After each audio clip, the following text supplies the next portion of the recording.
नमस्कार साथियों, स्वागत है आपका ब्राइट एग्रो क्लासेज के ऑनलाइन प्लेटफॉर्म पर। दोस्तों, हम बात कर रहे हैं सॉइल साइंस की और सॉइल साइंस में आज हमारा दूसरा टॉपिक रहने वाला है।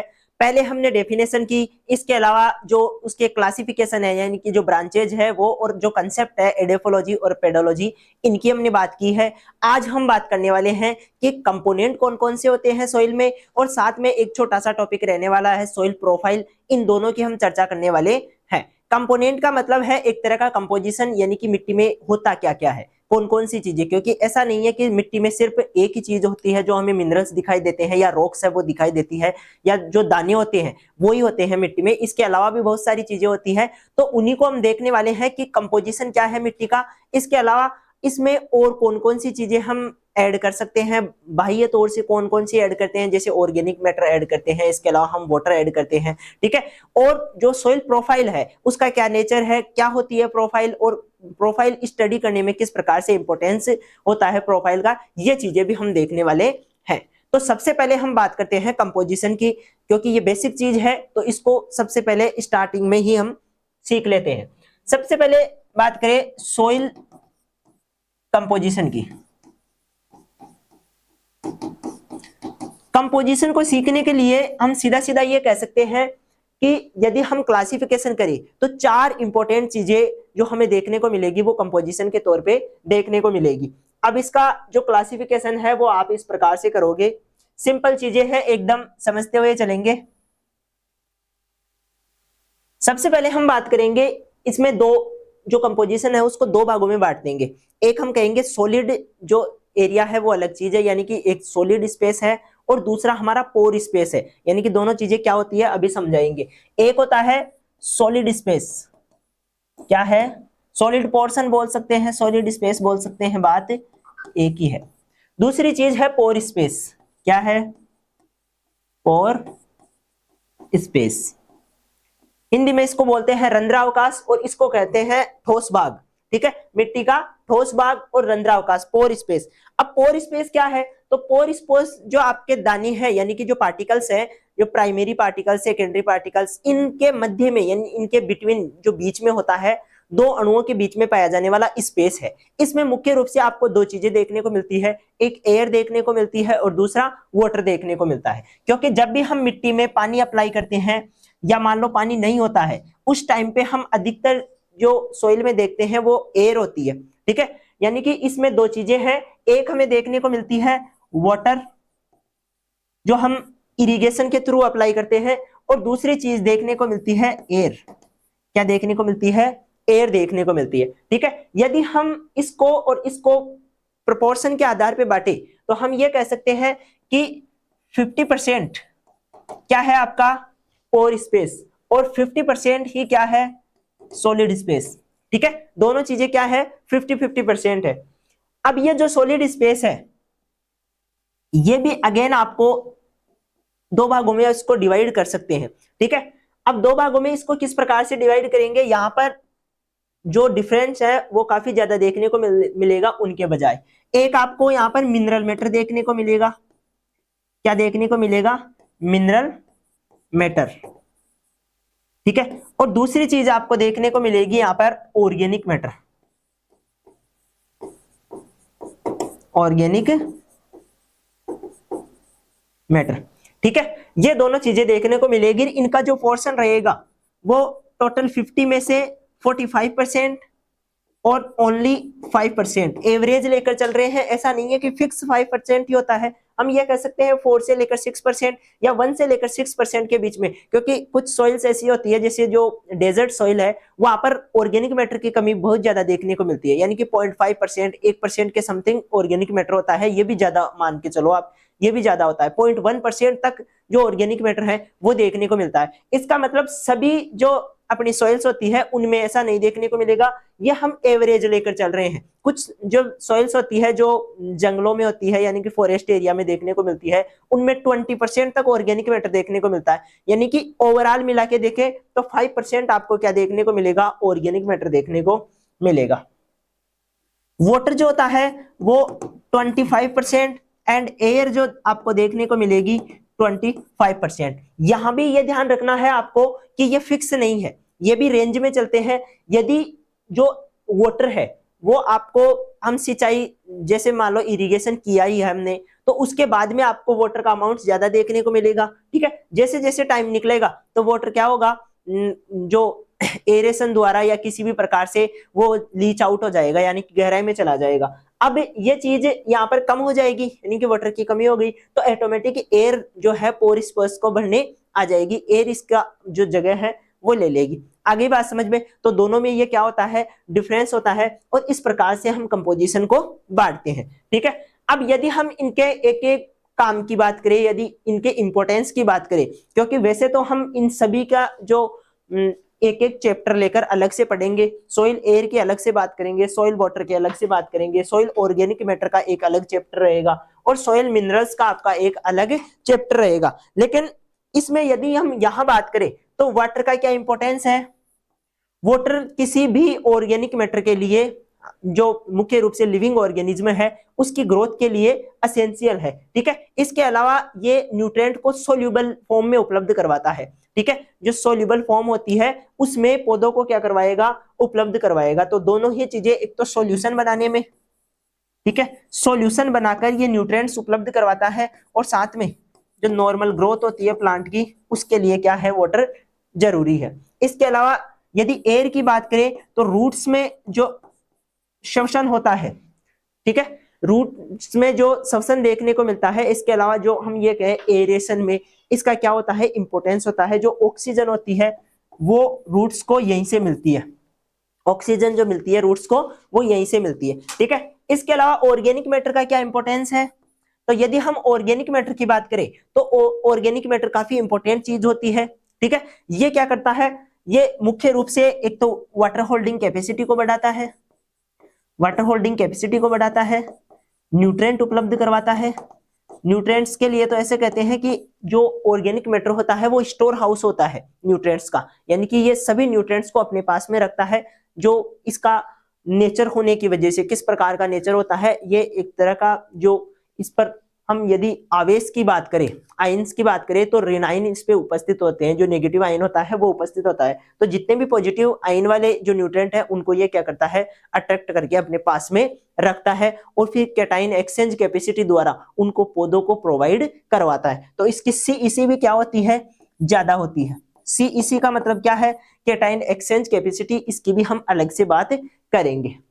आगे बात करें मिनरल्स की, तो मिनरल्स तो रॉक्स से मिलकर बने हुए होते हैं, रॉक्स होती है, रॉक्स की वेदरिंग के बाद में मिनरल्स प्राप्त होते हैं। अब ये मिनरल्स क्या होंगे, और ज्यादा वेदरिंग होगी तो ये पौधों को सोल्यूबल फॉर्म में या आयनिक फॉर्म में प्राप्त होंगे। ठीक है, तो ये क्या हो, न्यूट्रिएंट का काम करेंगे पौधों के लिए।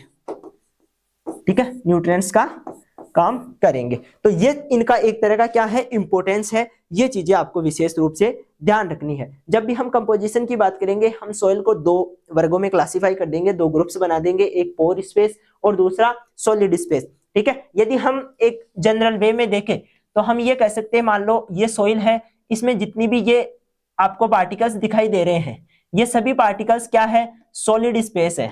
ठीक है, पार्टिकल्स क्या है, सॉलिड स्पेस है, और पार्टिकल्स के बीच में जो आपको स्पेस दिखाई दे रहा है ये क्या है, पोर स्पेस है। इसके अलावा जो ब्लैक कलर के बिल्कुल छोटे छोटे ह्यूमस के कण दिखाई दे रहे हैं, ये क्या है, ऑर्गेनिक मैटर है जो हम ऐड करते हैं। इसके अलावा जो प्लांट्स होते हैं उनकी रूट्स के द्वारा भी ऐड किया जाता है, और जो ऑर्गेनिक मैटर होता है वो मुख्य रूप से FIM के द्वारा, कंपोस्ट के द्वारा, जो लीव्स होती है उनके द्वारा, रूट्स के द्वारा, ये अपना एल्गी होता है इसके द्वारा ऐड किया जाता है।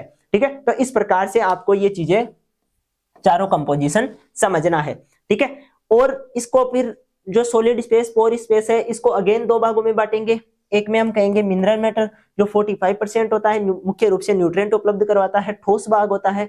इसके अलावा ऑर्गेनिक मैटर, ऑर्गेनिक मैटर में मुख्य रूप से आपको ह्यूमस देखने को मिलेगा। देखो ऑर्गेनिक मैटर को हम अगेन दो भागों में बांट सकते हैं। जब हम ऑर्गेनिक मैटर की बात करेंगे तब और अच्छे से पढ़ेंगे, लेकिन एक बेसिक वे में आप समझना चाहो तो इसको अगेन हम दो भागों में बांट सकते हैं। जैसे ऑर्गेनिक मैटर एक लिविंग ऑर्गेनिज्म के द्वारा बनता है और एक डेड ऑर्गेनिज्म द्वारा बनेगा। ठीक है, जो लिविंग ऑर्गेनिज्म रहेंगे उनमें मुख्य रूप से प्लांट्स की रूट्स रहेगी, इसके अलावा एल्गी रहेंगे, बैक्टीरिया रहेंगे, जो अपने नेमेटोड्स हैं वो रहेंगे, अर्थवर्म्स रहेंगे, आंट्स रहेगी, ठीक है, ये सारे टर्माइट्स रहेगी, जितने भी इंसेक्ट है ये सभी किस में आएंगे, लिविंग ऑर्गेनिज्म में आएंगे, ऑर्गेनिज्म में आएंगे, ठीक है, जो कि एक ऑर्गेनिक मैटर का ही पार्ट है। दूसरा हम डेड ऑर्गेनिक मैटर की बात करें तो उसमें हम जितना भी ऐड करते हैं, चाहे वो कंपोस्ट हो, FIM हो, ठीक है, इसके अलावा जो ग्रीन मैन्योरिंग होती है वो हो, ठीक है, ये सारी चीजें किस में आती है, ये डेड ऑर्गेनिक मैटर में आती है। और डेड ऑर्गेनिक मैटर का डिकम्पोजिशन होने के बाद में लास्ट में ह्यूमस बचता है, वो भी एक तरह का क्या होता है, ऑर्गेनिक मैटर ही होता है, ठीक है। तो इसमें मुख्य पार्ट किसका होता है, जो ह्यूमस है वो होता है। ह्यूमस ऐसा पदार्थ होता है जो डिकम्पोजिशन नहीं होता है, लास्ट एंड होता है, डिकम्पोजिशन के बाद में उसको सूक्ष्म जीव जो माइक्रोब्स होते हैं वो तोड़ नहीं पाते हैं। आगे बात समझ में, ये चीज होती है, ठीक है। अब बात करते हैं इसके बाद में कंपोजिशन जो हमारा यहाँ पे कंप्लीट हो जाता है, चार ही चीजें होती है, चारों का हमने डिस्कशन कर लिया है। अब एक और इंपॉर्टेंट चीज बचती है, सॉइल प्रोफाइल। क्या, सॉइल प्रोफाइल।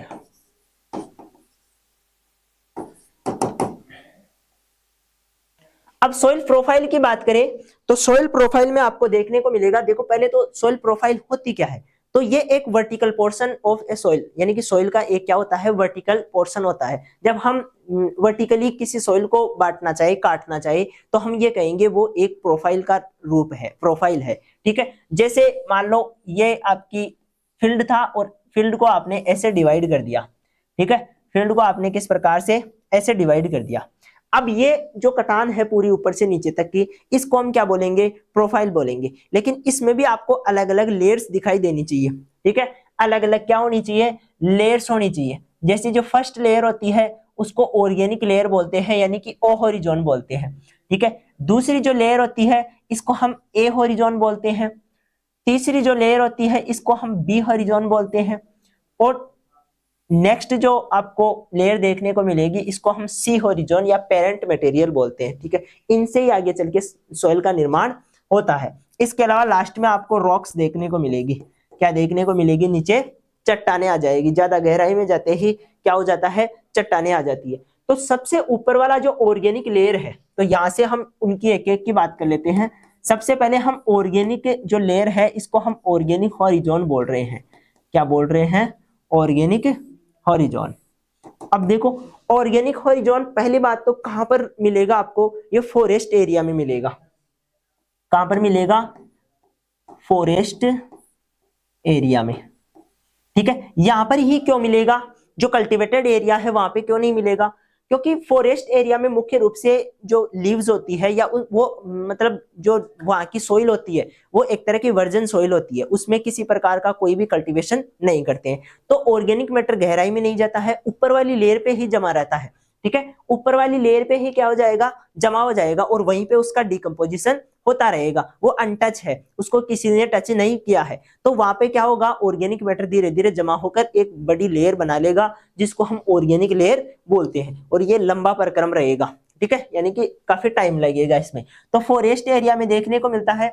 इसके अलावा दूसरी चीज, इसमें हाईली ऑर्गेनिक मैटर यानी कि लगभग 30% 20% से ज्यादा क्या देखने को मिलता है, ऑर्गेनिक मैटर देखने को मिलता है, ठीक है। ये चीज भी आपको ध्यान में रखनी है।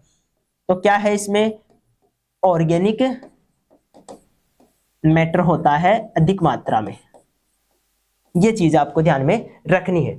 ऑर्गेनिक जो हॉरिजॉन है इसको हम दो भागों में बांटते हैं। ऑर्गेनिक हॉरिजॉन को हम क्या कितने भागों में, दो भागों में बांटते हैं। अब किस प्रकार से बांटते हैं, पहला हम ये कहते हैं ऑर्गेनिक लेयर फर्स्ट।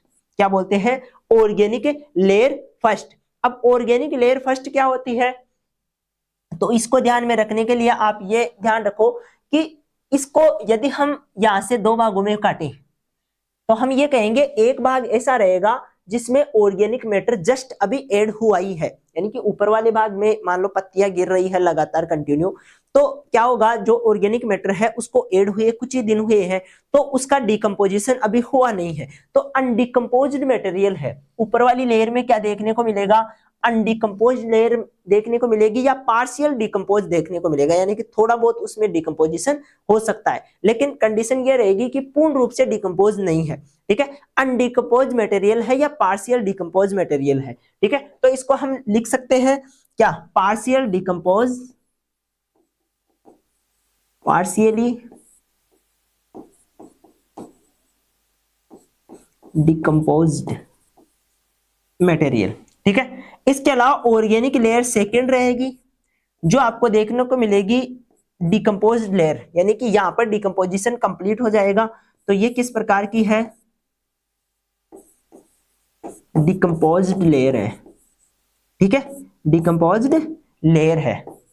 तो इसमें डिकम्पोजिशन आपको ज्यादा देखने को मिलेगा इसकी तुलना में, क्योंकि इसको ऐड हुए ज्यादा टाइम हो गया। ये गहराई में नीचे वाली, ऊपर वाली लेयर ऑर्गेनिक लेयर फर्स्ट है और नीचे वाली लेयर ऑर्गेनिक लेयर सेकंड है। तो इस प्रकार से आप इसको दो भागों में बांट सकते हो। अब बात करते हैं इसके बाद में, नेक्स्ट हमारी जो चीज रहेगी वो रहेगी ए, हॉरिजॉन ए, यानी कि सेकंड हॉरिजॉन है, जिसको हम ए हॉरिजॉन बोल रहे हैं। कल्टीवेटेड लैंड में देखने को मिलेगा, कहां पे देखने को मिलेगा, कल्टीवेटेड लैंड में, जहां पर हम कल्टीवेशन करते हैं।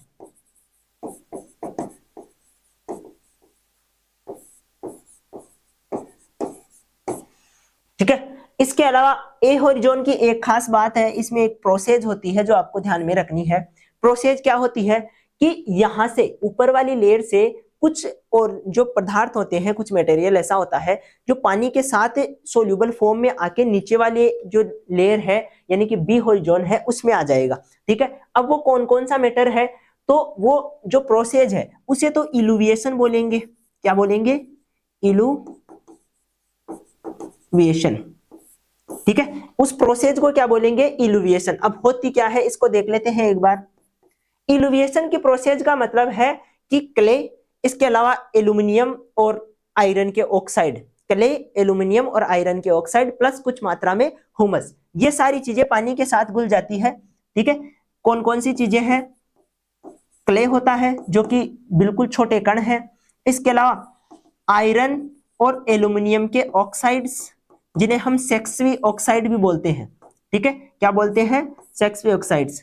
इसके अलावा आपको ह्यूमस, तीसरी जो चीज देखने को मिलेगी पानी के साथ घुली हुई वो देखने को मिलेगी ह्यूमस, यानी कि क्ले, ऑक्साइड्स और ह्यूमस, ये तीनों पानी के साथ घुलकर अगले जो आपके नेक्स्ट हॉरिजॉन होता है इसमें आ जाते हैं, वॉश आउट हो जाते हैं, ठीक है। इनका क्या हो रहा है, वॉश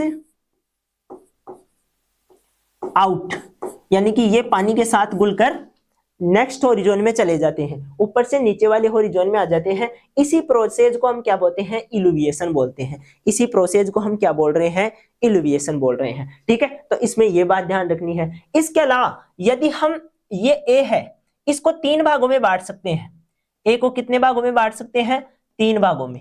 ए फर्स्ट बोल सकते हैं, A2 बोल सकते हैं और A3 बोल सकते हैं, ठीक है। ये तीन लेयर में हमने इसको बांट दिया। अब देखो यहां ध्यान रखने वाली बात क्या है, जो ऊपर वाली लेयर है वो O हॉरिजॉन और A हॉरिजॉन के बीच की लेयर है, यानी कि ये ट्रांजिशन लेयर है दोनों के बीच की, ठीक है। ये दोनों के गुण रखेगी, ए हॉरिजॉन की तरह के गुण भी रहेंगे इसमें, यानी कि जो प्रॉपर्टीज है वो उस प्रकार की रहेगी, और ओ हॉरिजॉन जैसे गुण भी रखेगा, यानी कि दोनों ही गुण रहेंगे, इसलिए इसको हम ट्रांजिशन लेयर बोलते हैं, दोनों के बीच की लेयर। इसी प्रकार जो A3 है उसमें भी दोनों के गुण, ए और बी के दोनों के गुण पाए जाते हैं, तो इसको भी हम ट्रांजिशन लेयर बोलते हैं, दोनों के बीच की लेयर है। तो जो A2 लेयर है वो हमारे लिए सबसे इंपॉर्टेंट लेयर है, यही मुख्य ए हॉरिजॉन को बताने वाली लेयर है A2 हॉरिजॉन, ठीक है। तो इसको हम इसी हॉरिजॉन में पाई जाने वाली A2 लेयर या इसी को हम ई हॉरिजॉन, ठीक है, इलुविएशन की प्रोसेस हो रही है इसलिए इसको ई हॉरिजॉन भी कहते हैं, ठीक है। इसी को हम A2 लेयर को या ई हॉरिजॉन इसी को हम कहते हैं जिसमें इलुविएशन की प्रोसेस होती है, ठीक है। तो कभी कभी पूछ लेते हैं कि ई हॉरिजॉन कौन सा है, प्रोफाइल में ई हॉरिजॉन कौन सा है, तो यदि आपको ऑप्शन में A2 मिल जाए, A2 हॉरिजॉन, तो वो कर क्या होगे, नहीं तो इलुविएशन की प्रोसेस मिल जाए तो फिर आप इलुविएशन की प्रोसेस वाला हॉरिजॉन करके आओगे। जिस हॉरिजॉन में इलुविएशन की प्रोसेस में एक्चुअल हो रही है, इलुविएशन की प्रोसेस हो रही है, वहां पर आपको क्या देखने को मिलेगा, ई हॉरिजॉन देखने को मिलेगा। ये चार मुख्य हॉरिजॉन है, इनके साथ में एक ई हॉरिजॉन, इनको मिलाकर हम मास्टर हॉरिजॉन्स बोलते हैं। क्या बोलते हैं इन सबको, मास्टर हॉरिजॉन्स बोलते हैं। ये चीज भी आपको ध्यान में रखनी है। ठीक है, आगे ही बात समझ में। तो ई होरिजोन क्या है, इसी का एक पार्ट है जिसमें मुख्य रूप से इल्यूविएशन की प्रोसेस होती है। जो एक्चुअल में ए होरिजोन होता है उसी को हम ई होरिजोन बोलते हैं। ठीक है, ये चीज आपको ध्यान रखनी है। आगे चलते हैं। आगे तीसरी चीज रहती है, हमारा तीसरा होरिजोन रहता है जिसको हम कहते हैं बी होरिजोन। क्या बोलते हैं, बी होरिजोन। अब बी होरिजोन में क्या विशेष बात है, ये भी आपको कल्टीवेटेड लैंड में देखने को मिलेगा। ठीक है, ये मुख्य रूप से सब सोइल होरिजोन है, यानी कि एक आपको सरफेस सोइल देखने को मिलती है। ठीक है, दूसरी सब सरफेस सोइल देखने को मिलती है। सरफेस सोइल में मुख्य रूप से 15 सेंटीमीटर तक का एरिया आता है ऊपर से, जो मुख्य रूप से क्रॉप्स के लिए सबसे बेस्ट माना जाता है। उसके नीचे सब सोइल आती है जिसमें आपको कॉम्पैक्टनेस ज्यादा देखने को मिलती है, मिट्टी सटी हुई रहती है, कॉम्पैक्ट रहती है। ठीक है, तो वो चीज इसमें देखने को मिलेगी बी होरिजोन में। ठीक है, एक इसमें आपको एक इंपॉर्टेंट प्रोसेस देखने को मिलेगी, आइलुविएशन। क्या देखने को मिलेगी, आइलुविएशन।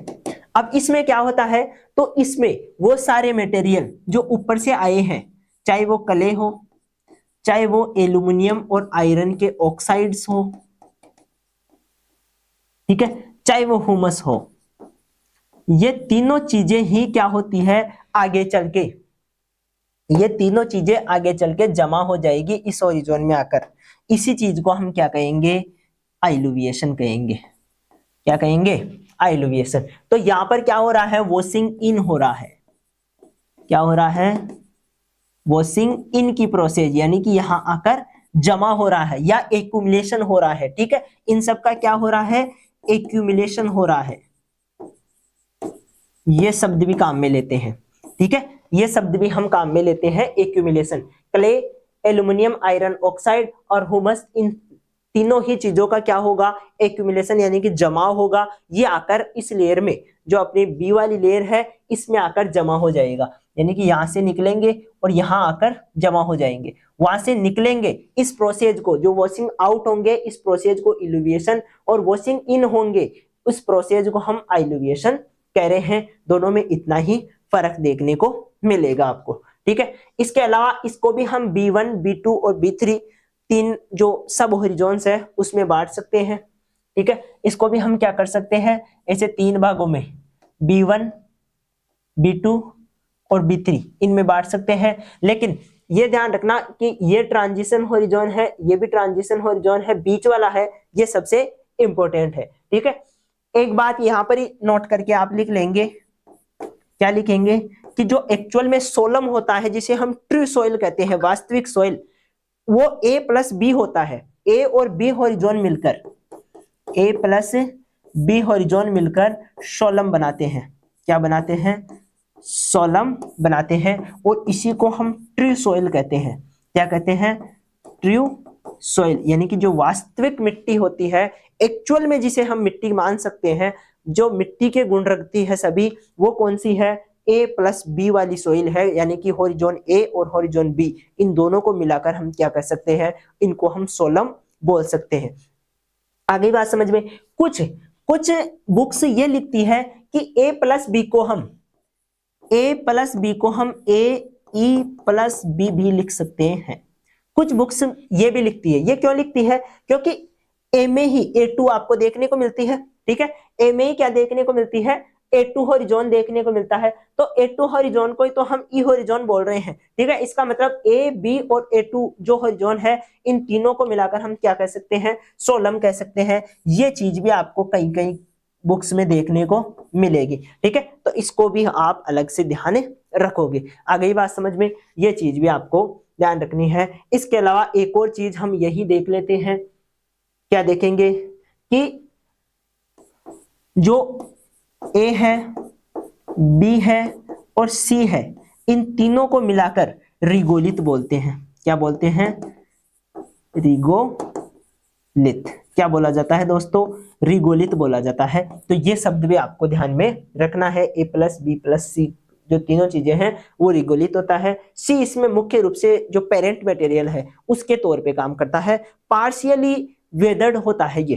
ठीक है, सी क्या होता है, पार्शियली वेदर्ड होता है। तो सी के बारे में भी हम यहीं पे देख लेते हैं थोड़ा सा।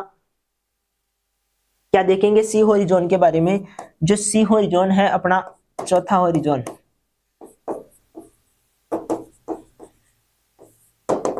सी हॉरिजॉन, इसमें हम ये कहेंगे ये पार्शियली वेदर्ड है।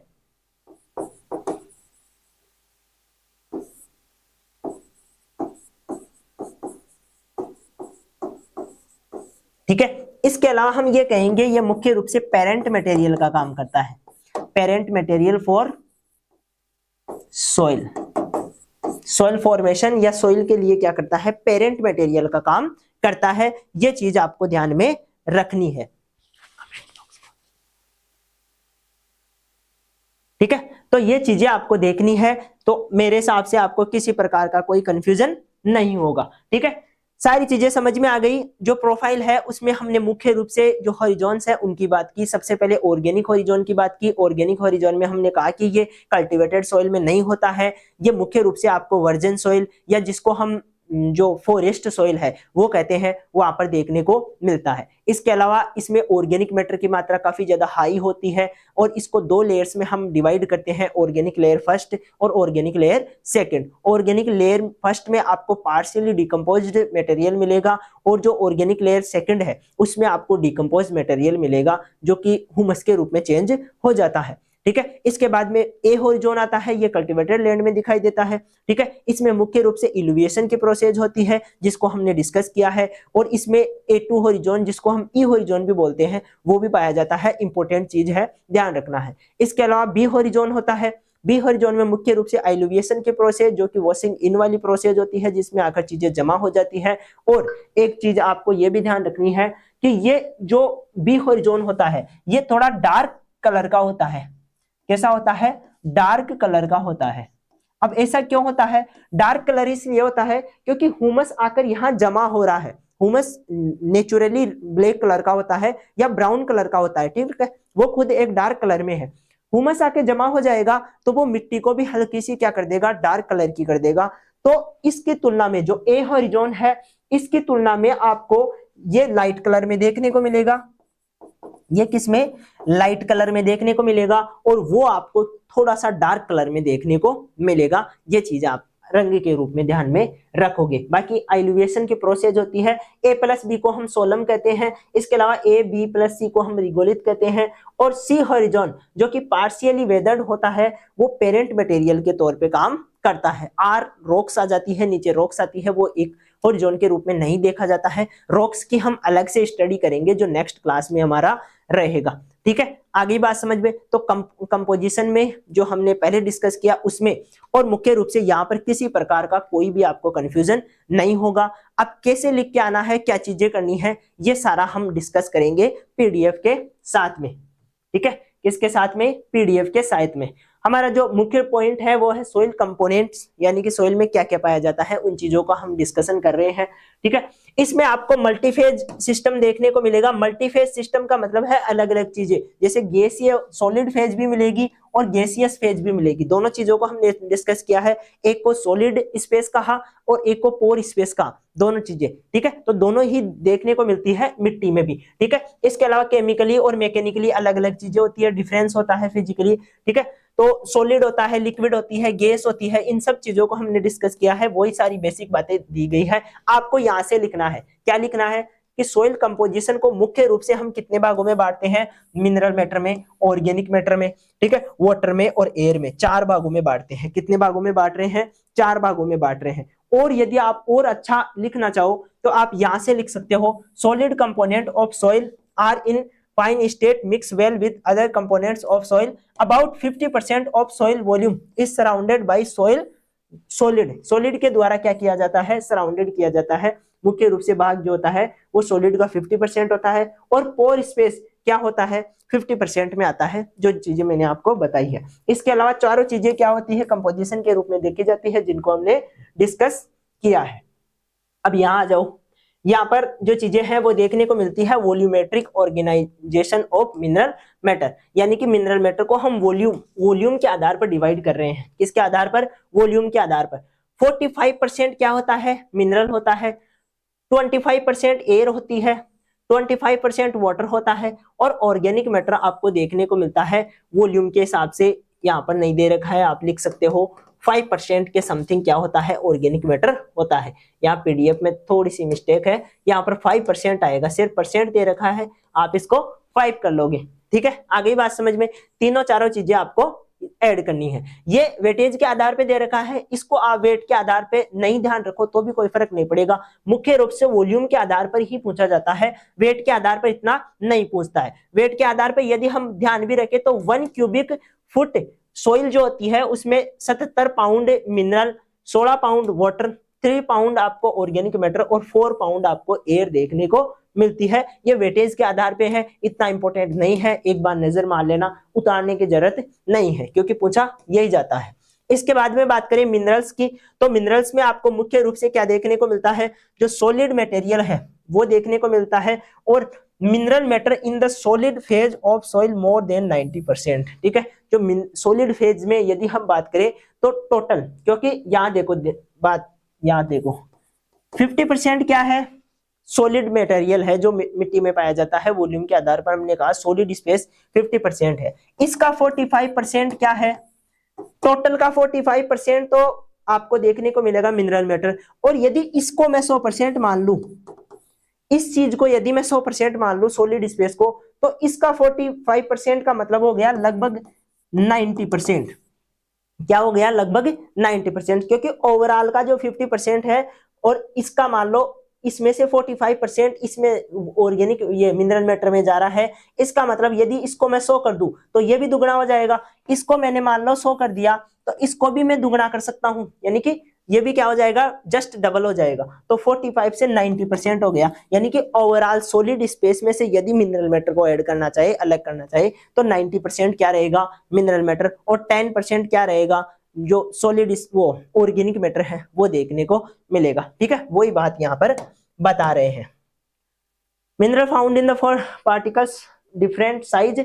ठीक है, अलग अलग साइज के मिनरल्स होते हैं, जैसे आपको स्टोन्स देखने को मिलेंगे, पेबल्स देखने को, कोर्सर फाइन सैंड देखने को मिलेगी, सिल्ट देखने को मिलेंगे, और क्ले सबसे छोटे कण होते हैं जो आपको किस में देखने को मिलेंगे, सॉलिड स्पेस में देखने को मिलेंगे। ऑर्गेनिक मैटर में क्या देखने को मिलता है, पहली बात तो अपर सरफेस पे ज्यादा अमाउंट में होता है, 1 से लेकर 6% वेटेज के आधार पे होता है। It is come from the remain plant and animal in soil. जो प्लांट्स एंड एनिमल्स जो सॉइल में रह जाते हैं वो क्या होते हैं, इसमें एक तरह से इंपोर्ट वो ऐड होते हैं। Soil organic matter consist 2 general groups. इनके क्या होते हैं, 2 जनरल ग्रुप्स है। एक तो ह्यूमस होता है, एक मेन पार्ट जो होता है वो ह्यूमस होता है। ह्यूमस क्या है, जब ऑर्गेनिक मैटर डिकम्पोज होता है तो एक स्टेज ऐसी आती है जिसके बाद में डिकम्पोजिशन रुक जाता है, यानी कि सूक्ष्म जीव उसको आगे नहीं तोड़ पाते हैं।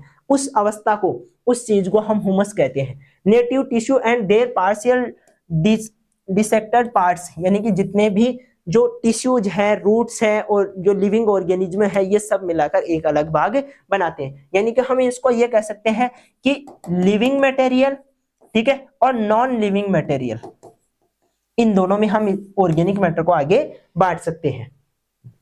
सॉइल वाटर की बात करें तो सॉइल वाटर 25% में पाया जाता है, और इसके यदि जो काम है उनकी बात करें तो ये अलग अलग फोर्स से जुड़ा हुआ रहता है। वाटर डिजोल्व मेनी साल्ट्स, बहुत सारे साल्ट्स को डिजोल्व करता है, घोलता है और सॉल्यूशन में लाता है, जिससे पौधों को प्राप्त होता है। ठीक है, यानी कि प्लांट ग्रोथ में एक अहम योगदान, इंपोर्टेंस होता है वो अदा करता है। सोइल एयर की बात करें तो रूट्स को ऑक्सीजन चाहिए, तो ये क्या करता है, ऑक्सीजन अवेलेबल करवाता है, ये इसका मुख्य काम होता है। एक चीज आप यहाँ पर और ध्यान रखोगे, क्या ध्यान रखोगे कि जो सॉइल एयर होती है, सॉइल एयर होती है या फिर एटमॉस्फेयर एयर होती है, एटमॉस्फेयर एयर होती है, इन दोनों में फर्क होता है। क्या फर्क होता है वो अभी आपको बताते हैं।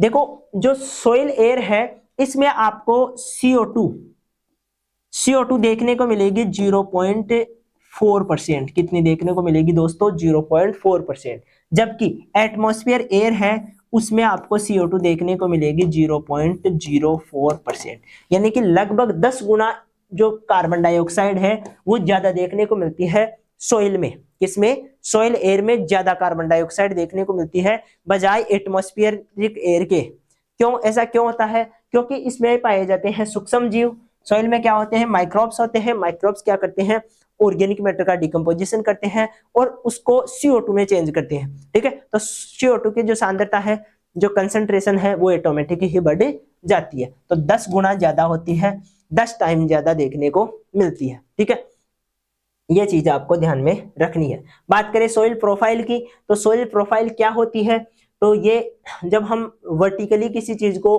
काटते हैं, वर्टिकल जो कटान होती है उसी को सॉइल प्रोफाइल कहते हैं। ठीक है, when the parallel surface found in the soil is certain depth parent material, then the unit that these surface together from is called soil profile when the soil is cut vertically। ठीक है, soil को कैसे काटा जाता है, vertically काटा जाता है, तो जो कटान होती है वो क्या होती है, सोइल प्रोफाइल होती है। ठीक है, तो ये चीज आपको ध्यान में रखनी है। Many generally related layers horizons are visible and unit of these layers is called soil horizons। जो horizons की जो लेयर होती है, ठीक है, उन लेयर्स को ही हम क्या बोलते हैं, जो प्रोफाइल है वो कहते हैं। ठीक है, तो ये चीज भी आपको ध्यान में रखनी है। आगे चलते हैं, 5 मेन ग्रुप है, इसमें 5 आपको मेन लेयर्स देखने को मिलती है जिन्हें हम मास्टर हॉरिजॉन्स भी कहते हैं। क्या कहते हैं इनको, मास्टर हॉरिजॉन्स भी कहते हैं। ये मास्टर हॉरिजॉन्स कौन कौन से हैं, कॉम्पिटिटिव एग्जाम में भी पूछे जाते हैं, तो इनका ध्यान रखना। O, A, B और C, इनको तो मैंने बता ही दिया था। E क्या है, E A में ही पाया जाने वाला सब हॉरिजॉन है। ठीक है, जिसे हम A2 भी कहते हैं। तो A2 या E बोलो, A की बात है, इल्यूविएशन की प्रोसेस होती है, इसलिए इसको ई हॉरिजॉन कहा जाता है। 5 मेजर जो आपके हैं ये हॉरिजॉन देखने को मिलते हैं, इनका आप ध्यान में रखोगे। ठीक है, इसके अलावा जो लेयर्स है उनके बारे में सारी चीजें दी गई है जो मैंने आपको बताई है, ऑर्गेनिक मैटर होता है। ठीक है, इसके अलावा ये फॉरेस्ट में पाया जाता है। आपको सीधा सीधा लिखना है, जो चीजें मैंने आपको बताई है वो चीजें आपको क्या करनी है, सीधे सीधे लिखनी है। ज्यादा आपको ये इन चक्रों में पढ़ना ही नहीं है। जो ये ऑर्गेनिक लेयर आई दे रखी है, ई दे रखी है, ए, इनको नहीं ध्यान देना है आपको। ऑर्गेनिक लेयर फर्स्ट और ऑर्गेनिक लेयर सेकंड, जो आपको पहले बताई है उस हिसाब से आप आराम से नोट्स बना लेना, कोई दिक्कत वाली बात नहीं है। ए हॉरिजॉन मुख्य रूप से कल्टीवेटेड लैंड्स में दिखाई देता है। ठीक है, इसमें सारी चीजें आपको बता दी गई है। इसके अलावा इसमें कौन सी प्रोसेस होती है, वो सारी चीजें, उस प्रोसेस के हिसाब से ई हॉरिजॉन कौन सा होता है उसका हमने डिस्कशन कर लिया है। सारी चीजें वही है जो आपको बताई गई है। ठीक है, तो इस प्रकार से इन सब चीजों का आप ध्यान रखोगे। ये आर बेड रॉक्स होती है, मुख्य रूप से रॉक्स को बताती है। सी हॉरिजॉन्स जो होते हैं वो मुख्य रूप से आपको क्या देखने को मिलता है, बेनेथ, यानी कि नीचे देखने को मिलता है ए और बी हॉरिजॉन के। पहली बात तो ए हॉरिजॉन रहेगा, फिर बी हॉरिजॉन रहेगा, फिर सी हॉरिजॉन आएगा, तो ए और बी के नीचे देखने को मिलता है। ठीक है, इसके अलावा इसको हम पेरेंट मटेरियल भी कहते हैं। इसको हम क्या कहेंगे, पेरेंट मटेरियल कहेंगे, जो डेवलप करता है सोलम को डेवलप करता है, यानी कि मुख्य रूप से सोइल को डेवलप करता है। एक्चुअल में जिसे सोइल कहते हैं उसको डेवलप कहां से हो रही है, वो पेरेंट मटेरियल यानी कि सी हॉरिजॉन से होती है। यहाँ पर किसी प्रकार की कोई बायोलॉजिकल एक्टिविटी नहीं होती है, क्योंकि सूक्ष्म जीव को चाहिए ऑक्सीजन या इसके अलावा ऑर्गेनिक मैटर, और ऑर्गेनिक मैटर इतनी गहराई में नहीं मिलता है। ऊपर ए वाली जो लेयर होती है उसमें ऑर्गेनिक मैटर और ऑक्सीजन अच्छी मात्रा में होती है, बी में थोड़ा कम ऑक्सीजन होता है, ऑर्गेनिक मैटर भी थोड़ा कम होता है, लेकिन सी तक आते आते तो बिल्कुल ही कम ऑर्गेनिक मैटर रहता है। इसलिए यहाँ पर कोई भी बायोलॉजिकल क्रिया नहीं होती है। ठीक है, कोई भी बायोलॉजिकल प्रोसेस नहीं होती है, बायोलॉजिकल एक्टिविटी नहीं होती है, ये चीज देखने को मिलेगी। आर हॉरिजॉन का मतलब है मुख्य रूप से रॉक्स पाई जाती है जिनमें वेदरिंग स्टार्ट नहीं हुई होती है। स्टडी ऑफ सॉइल प्रोफाइल की बात करें तो कलर्स के आधार पर अलग अलग प्रोफाइल देखने को मिलती है, ये चीजें हमने देखी ही है। इसके अलावा आपको देखने को मिलेगा कंपैक्टनेस। ठीक है, सॉइल प्रोफाइल में क्या देखने को मिलेगा, कंपैक्टनेस। अब कंपैक्टनेस किस प्रकार से प्रभावित होती है, तो जैसे ही हम सॉइल प्रोफाइल में ऊपर से नीचे आते हैं तो आपको अधिक कंपैक्टनेस देखने को मिलेगी। जो ए हॉरिजॉन होता है वो थोड़ा पोरस होता है, यानी कि उसमें कंपैक्टनेस कम होती है। जैसे जैसे नीचे चलते हैं उतनी ही ज्यादा आपको कंपैक्टनेस देखने को मिलेगा। सीमेंटेशन का मतलब है जुड़ना, सीमेंटेशन का मतलब क्या है, जुड़ना। तो चीजें एक दूसरे से किस प्रकार से सीमेंट होती है और सीमेंट होकर जो अपने ये हम कहते हैं स्ट्रक्चर, सोइल स्ट्रक्चर किस प्रकार से बनाती है वो बात है। इसके अलावा पोरोसिटी, जैसे जैसे नीचे आएंगे पोरोसिटी क्या हो जाएगी, कम होती जाएगी, ऊपर पोरोसिटी ज्यादा पाई जाती है ऑर्गेनिक लेयर में। इसके अलावा ए होरिजोन में, बी होरिजोन में ज्यादा पोरोसिटी देखने को मिलती है। पोरोसिटी का मतलब है पोर स्पेस, पोरोसिटी का मतलब क्या है, पोर स्पेस कितना है, ठीक है। कंसिस्टेंसी, इसकी बात करेंगे। प्लास्टिसिटी, ये दोनों चीजें अलग चीजें हैं। कंसिस्टेंसी का मतलब है दो जो पार्टिकल्स होते हैं उनके बीच में जो फोर्स लगता है जिसकी वजह से वो चिपकते हैं, उसको कंसिस्टेंसी कहते हैं। और प्लास्टिसिटी उस गुण को बताती है जो सोइल का वह प्रॉपर्टीज जिसकी वजह से आपको जो एक तरह से प्लास्टिक नेचर दिखाई देता है सोइल का, वो चीजें देखने को मिलती है, उसको हम प्लास्टिसिटी कहते हैं, ठीक है। बाकी डेप्थ ऑफ सॉइल की बात करें तो डेप्थ ऑफ सॉइल आपको देखने को मिलेगी अलग अलग सॉइल्स में अलग अलग हिसाब से। जो माउंटेन सॉइल होती है, जो माउंटेन्स के पास में होती है, उनमें कम डेप्थ देखने को मिलती है। इसके अलावा जो डेजर्ट सॉइल होती है वहां पर आपको अधिक डेप्थ देखने को मिलती है, ठीक है। ये चीज आपको ध्यान में रखनी है। सॉइल टेक्सचर की बात करें तो आपको ए होरिजोन में जो है ज्यादा लाइटर टेक्सचर देखने को मिलता है ए होरिजोन में, ठीक है। जो ए होरिजोन होता है जिसमें लीचिंग की प्रोसेस हो रही है वहां पर लाइटर, और जो डेप्थ होरिजोन है नीचे वाला डिकम्पोजिशन होता है वहां पर हैवी टेक्सचर देखने को मिलता है। ये चीज आप इसमें लिख लेना, ज्यादा लिखने की जरूरत नहीं है। सॉइल स्ट्रक्चर की हम अलग से भी बात करेंगे। जो अलग अलग प्रकार की प्लेटी, प्रिज्मेटिक, ब्लॉकी, ग्रेनुलर, ये क्या होती है, सॉइल स्ट्रक्चर्स होती है, इनकी भी हम अलग से बात करेंगे। आपको विशेष रूप से वही चीजें ध्यान रखनी है सॉइल प्रोफाइल में। एक तो आपको होरिजोन्स का और उनके जनरल जो प्रॉपर्टीज है उनका ध्यान रखना है कि क्या क्या होता है, क्या क्या नहीं पाया जाता है। सोलम का ध्यान रखना है, रिगोलेट का ध्यान रखना है, इल्यूविएशन आइल्यूविएशन की प्रोसेस का ध्यान रखना है। बाकी चीजें जो है आप नहीं भी ध्यान दो तो भी कोई दिक्कत वाली बात नहीं है, ठीक है। तो मिलेंगे नेक्स्ट क्लास में, तब तक के लिए आप इसके नोट्स तैयार कर लोगे और जो फर्स्ट क्लास हुई है उसको भी अच्छे से देख लोगे, उसके भी नोट्स तैयार करने हैं, ठीक है। तो नेक्स्ट क्लास हमारी जो रॉक्स वाली क्लास है वो रहेगी, जिसमें हम रॉक्स को स्टडी करेंगे, रॉक्स के कितने प्रकार होते हैं, उनका वेदरिंग किस प्रकार से होता है, ये सारी चीजें हम किस में देखेंगे, नेक्स्ट क्लास में देखेंगे। किसी प्रकार की कोई क्वेरी हो तो आप मैसेज करके बोल सकते हो। Thank you.